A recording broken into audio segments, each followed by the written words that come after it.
हरे कृष्णा। जय श्री हरि। ओम नमः शिवाय। प्रिय भक्तों, आज आप बृहस्पति देव की बड़ी ही दुर्लभ कथा सुनेंगे।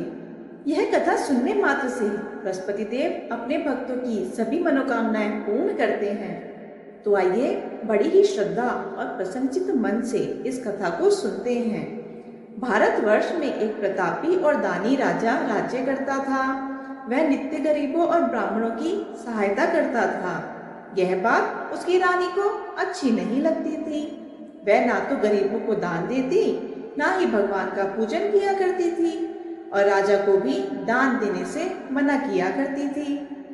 एक दिन राजा शिकार खेलने वन को गए हुए थे, तो रानी महल में अकेली थी। उसी समय बृहस्पति देव साधु के वेश में राजा के महल में भिक्षा के लिए आए और भिक्षा मांगी। रानी ने भिक्षा देने से इनकार कर दिया और कहा, हे साधु महाराज, मैं तो दान पुण्य से तंग आ गई हूँ। मेरा पति सारा धन लुटाते रहते हैं। मेरी इच्छा यह है कि हमारा धन नष्ट हो जाए, फिर ना रहेगा पास, ना बजेगी बांसुरी। साधु ने कहा, देवी तुम तो बड़ी विचित्र हो।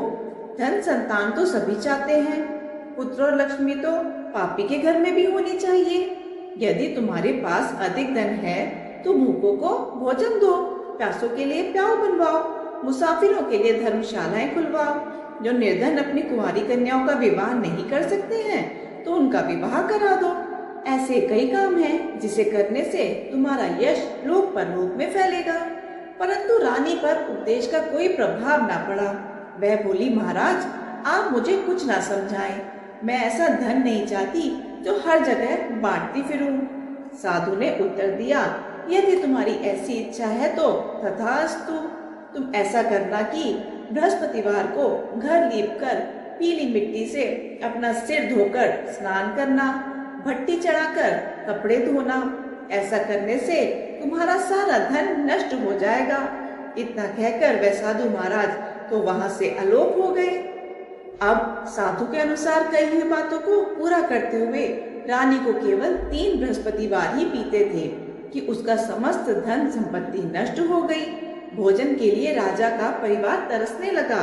तब एक दिन राजा ने रानी से बोला कि हे रानी, तुम यहीं रहो, मैं दूसरे देश को जाता हूँ, क्योंकि यहाँ पर सभी लोग तो मुझे जानते हैं, इसलिए मैं कोई छोटा कार्य कर नहीं सकता।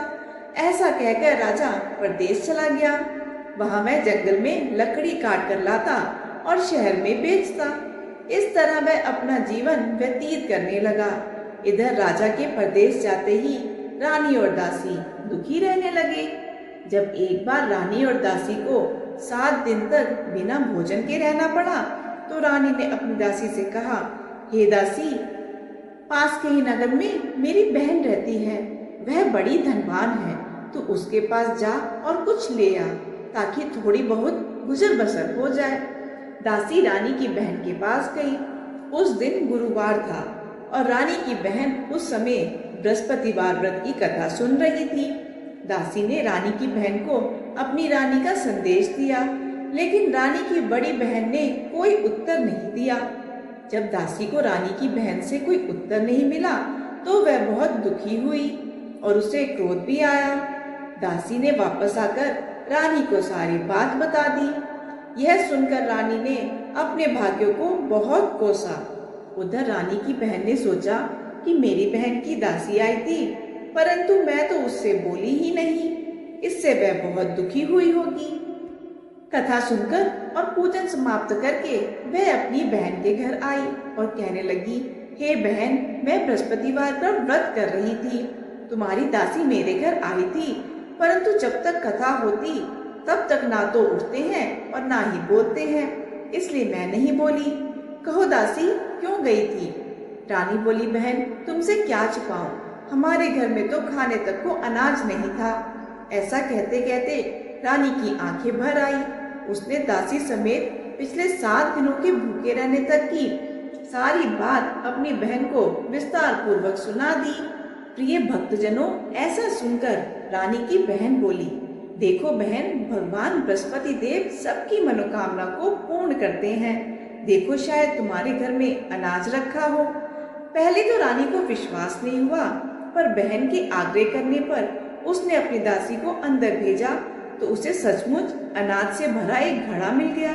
यह देखकर दासी को बड़ी हैरानी हुई। दासी रानी से कहने लगी, हे रानी, जब हमको भोजन नहीं मिलता तो हम व्रत ही तो करते हैं, इसलिए क्यों ना इनसे व्रत और कथा की विधि पूछ ली जाए ताकि हम भी व्रत कर सकें। तब रानी ने अपनी बहन से बृहस्पतिवार व्रत के बारे में पूछा।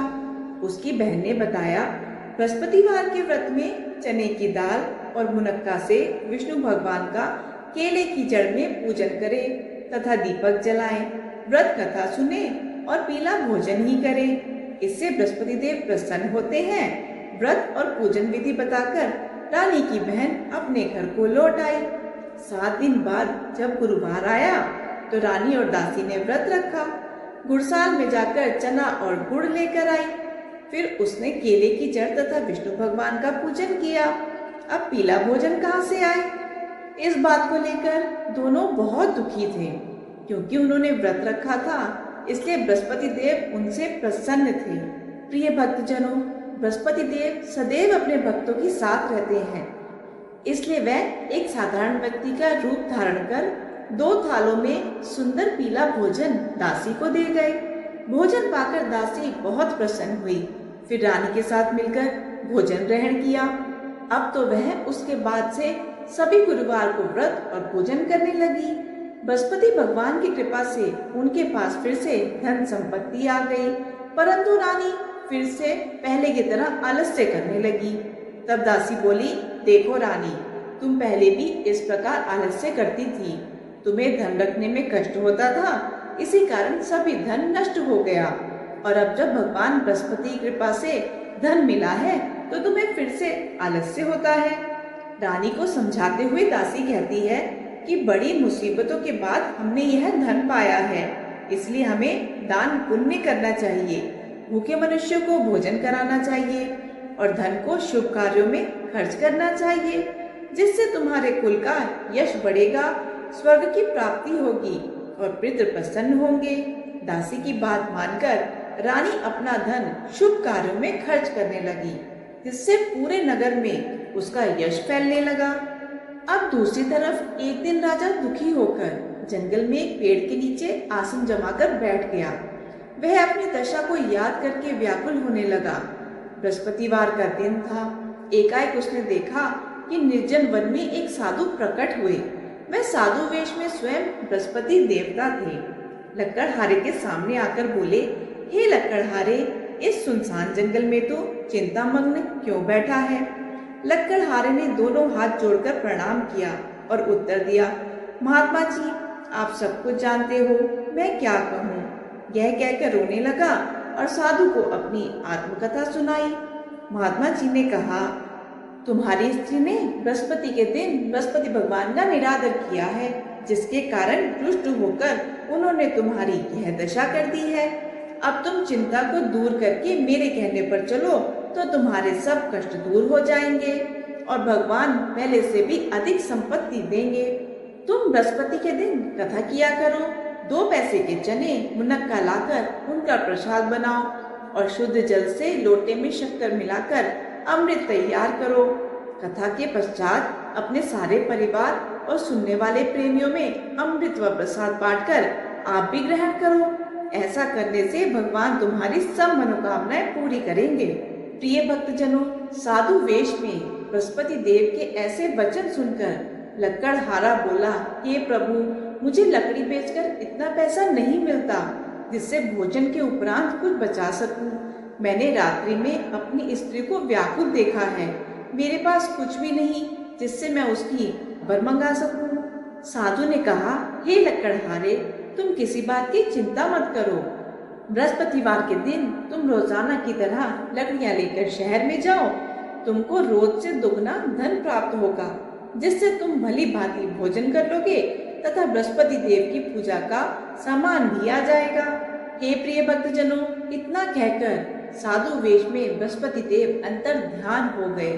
धीरे धीरे समय व्यतीत होने पर फिर वही बृहस्पतिवार का दिन आया। लक्कड़हारा जंगल से लकड़ी काटकर इसी शहर में बेचने गया। उसे उस दिन और दिन से अधिक पैसा मिला। राजा ने चना गुड़ आदि लाकर गुरुवार का व्रत किया। उस दिन से उसके सभी कलेश दूर हुए। परंतु जब दोबारा गुरुवार का दिन आया तो बृहस्पतिवार का व्रत करना भूल गया। इस कारण बृहस्पति भगवान नाराज हो गए। उस दिन उस नगर के राजा ने विशाल यज्ञ का आयोजन किया था तथा शहर में यह घोषणा करा दी थी कि कोई भी मनुष्य अपने घर में भोजन ना बनावे, ना आग जलावे। समस्त जनता मेरे यहाँ भोजन करने आवे। इस आज्ञा को जो ना मानेगा उसे फांसी की सजा दी जाएगी। इस तरह की घोषणा संपूर्ण नगर में करवा दी गई।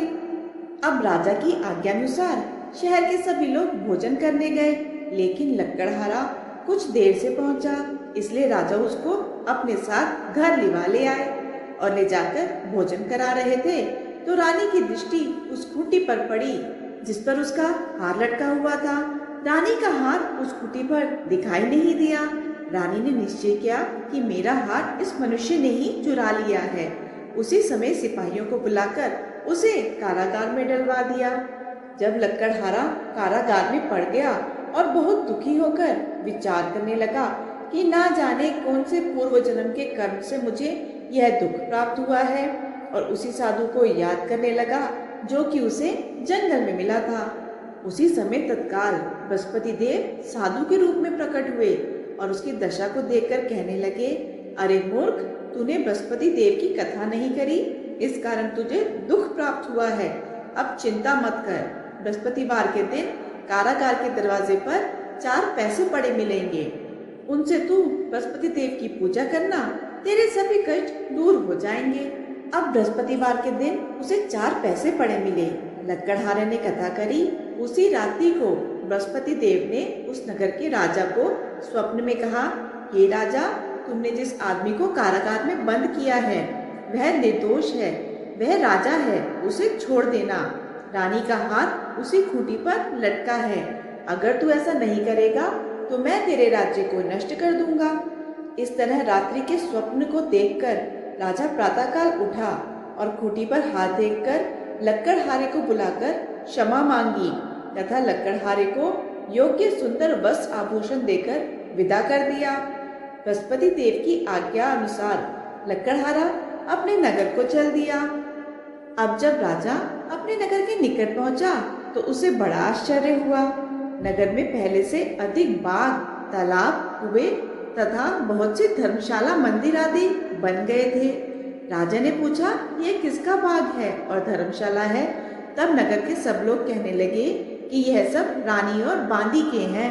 तो राजा को आश्चर्य हुआ और गुस्सा भी आया। अब जब रानी ने यह खबर सुनी कि राजा आ रहे हैं तो उन्होंने बांदी से कहा कि हे दासी, देख राजा हमको कितनी बुरी हालत में छोड़ गए थे। हमारी ऐसी हालत देखकर वह लौट ना जाए, इसलिए तू दरवाजे पर ही खड़ी हो जा। आज्ञानुसार दासी दरवाजे पर ही खड़ी हो गई। राजा आए तो उन्हें अपने साथ लिवा ले आई। तब राजा ने क्रोध करके अपनी रानी से पूछा कि यह धन तुमने कैसे प्राप्त किया है? तब उन्होंने कहा कि हमें यह सब धन बृहस्पति देव के इस व्रत के प्रभाव से प्राप्त हुआ है। अब तो राजा ने ये निश्चय कर लिया कि 7 रोज बाद तो सभी बृहस्पति देव का पूजन करते हैं, परंतु मैं प्रतिदिन दिन में 3 बार कहानी तथा रोज व्रत किया करूंगा। अब हर समय राजा के दुपट्टे में चने की दाल बंधी रहती थी तथा दिन में 3 बार कहानी कहता था। एक रोज राजा ने विचार किया कि चलो अपनी बहन के यहाँ हो आए। इस पर निश्चय कर राजा घोड़े पर सवार हो अपने बहन के घर की तरफ को चलने लगा। मार्ग में उसने देखा कि कुछ आदमी एक मुर्दे को लिए जा रहे हैं। उन्हें रोककर राजा ने कहा, अरे भाइयों, मेरी बृहस्पति देव की कथा सुन लो। वह बोले, लो, हमारे तो आदमी मर गया है, इसको अपनी कथा की पड़ी है। परंतु कुछ आदमी बोले, अच्छा कहो, हम तुम्हारी कथा भी सुनेंगे। राजा ने दाल निकाली और जब कथा आधी हुई थी तब मुर्दा हिलने लग गया, और जब कथा समाप्त हुई तो राम राम कह के मनुष्य उठकर खड़ा हो गया। यह देखकर सभी लोग अचंभित रह गए। अब राजा आगे बढ़ा। आगे मार्ग में उसे किसान खेत में हल चलाता मिला। राजा ने उसे देखा और उससे बोला, अरे भैया, तुम मेरी बृहस्पतिवार की कथा सुन लो। किसान बोला, जब तक मैं तेरी कथा सुनूंगा तब तक 4 हरैया जोत लूंगा।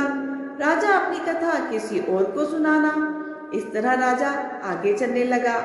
राजा के हटते ही बैल पछाड़ खाकर गिर गए तथा किसान के पेट में बड़ी जोर से दर्द होने लगा। उसी समय उस किसान की माँ रोटी लेकर आई। उसने जब यह देखा तो अपने पुत्र से सब हाल पूछा और बेटे ने सभी हाल कह दिया। तब बुढ़िया दौड़ी दौड़ी उस घुड़सवार के पास गई और उससे बोली कि मैं तेरी कथा सुनूंगी, तो अपनी कथा मेरे खेत पर चलकर ही कहना। राजा ने बुढ़िया के खेत पर जाकर कथा कही, जिसके सुनते ही बैल उठ खड़े हुए तथा किसान के पेट का दर्द भी बंद हो गया। अब राजा अपनी बहन के घर पहुंचा। बहन ने भाई की खूब मेहमानी करी। दूसरे रोज प्रातःकाल राजा जगा तो वह देखने लगा कि सब लोग तो भोजन कर रहे हैं। राजा ने अपनी बहन से कहा, ऐसा कोई मनुष्य है जिसने भोजन नहीं किया हो? मेरी बृहस्पतिवार की कथा सुन ले। बहन बोली, हे भैया, यह देश ऐसा ही है। पहले यहाँ लोग भोजन करते हैं, बाद में अन्य काम करते हैं। अगर कोई पड़ोस में हो तो देख आऊं। ऐसा कहकर बहन देखने चली गई, परंतु उसे कोई ऐसा व्यक्ति नहीं मिला जिसने भोजन ना किया हो। अतः वह कुम्हार के घर गई, जिसका लड़का बहुत बीमार था। उसे मालूम हुआ कि उसके यहाँ 3 रोज से किसी ने भोजन नहीं किया है। रानी ने कुम्हार से कहा कि वह उसके भाई की कथा सुन ले। कुम्हार कहानी सुनने को तैयार हो गया। राजा ने जाकर बृहस्पतिवार की कथा कही, जिसको सुनकर उस कुम्हार का लड़का ठीक हो गया। अब तो चारों ओर राजा की प्रशंसा होने लगी। एक रोज राजा ने अपनी बहन से कहा कि हे बहन, हम अपने घर को जाएंगे, तुम भी तैयार हो जाओ। राजा की बहन ने अपनी सास से कहा। सास ने कहा कि हाँ, चली जाओ, परंतु अपने लड़कों को मत ले जाना, क्योंकि तेरे भाई के कोई औलाद नहीं है। बहन ने अपने भाई से कहा, हे भैया, मैं तो चलूंगी, पर कोई बालक नहीं जाएगा। राजा बोला, जब कोई बालक ही नहीं चलेगा तब तुम ही क्या करोगी? बड़े दुखी मन से राजा अपने घर को लौट आया। जब राजा अपने घर को आया तो वह बहुत दुखी था। रानी ने राजा से दुखी होने का कारण पूछा। तब राजा ने अपनी रानी से कहा, हे रानी, हम निर्वंशी हैं, हमारा मुंह देखने का धर्म नहीं है और कुछ भोजन आदि भी नहीं किया। हे प्रभु, बृहस्पति देव ने हमें सब कुछ दिया है, वह हमें औलाद अवश्य देंगे। उसी रात को बृहस्पति देव ने राजा से स्वप्न में कहा, हे राजा, उठ, सभी सोच त्याग दे, तेरी रानी गर्भ से है। राजा को यह बात सुनकर बहुत खुशी हुई। 9वें महीने में रानी के गर्भ से एक सुंदर पुत्र पैदा हुआ। तब राजा बोला, हे रानी, स्त्री बिना भोजन के रह सकती है, पर बिना कहे नहीं रह सकती। जब मेरी बहन आवे तो मुझसे कुछ मत कहना।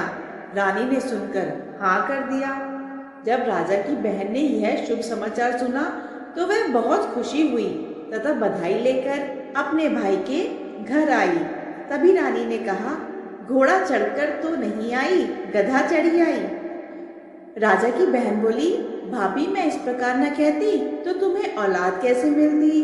बृहस्पति देव ऐसे ही हैं, जैसे जिसके मन की कामनाएं हैं सभी को पूर्ण करते हैं। जो सद्भावना पूर्वक बृहस्पति देव का व्रत करता है एवं कथा पढ़ता है अथवा सुनता है, दूसरों को सुनाता है, बृहस्पति देव उसकी सभी मनोकामनाएं पूर्ण करते हैं।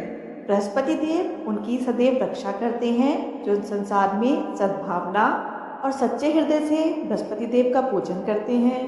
उनकी सभी मनोकामनाएं उसी प्रकार पूरी होती हैं जैसे राजा और रानी ने उनकी कथा का गुणगान किया। उनकी सभी इच्छाएं बृहस्पति देव ने पूर्ण की। मनुष्य को हृदय से उनका मनन करते हुए जयकारा करना चाहिए। तो प्रेम से बोलिए, बृहस्पति देव की जय, विष्णु भगवान की जय, समस्त देवी देवताओं की जय। आप सभी भक्तजनों को आज की कथा पसंद आई हो तो वीडियो को लाइक करके कमेंट बॉक्स में जय बृहस्पति देव जरूर लिखिएगा और जाने से पहले चैनल को सब्सक्राइब जरूर कीजिएगा। धन्यवाद।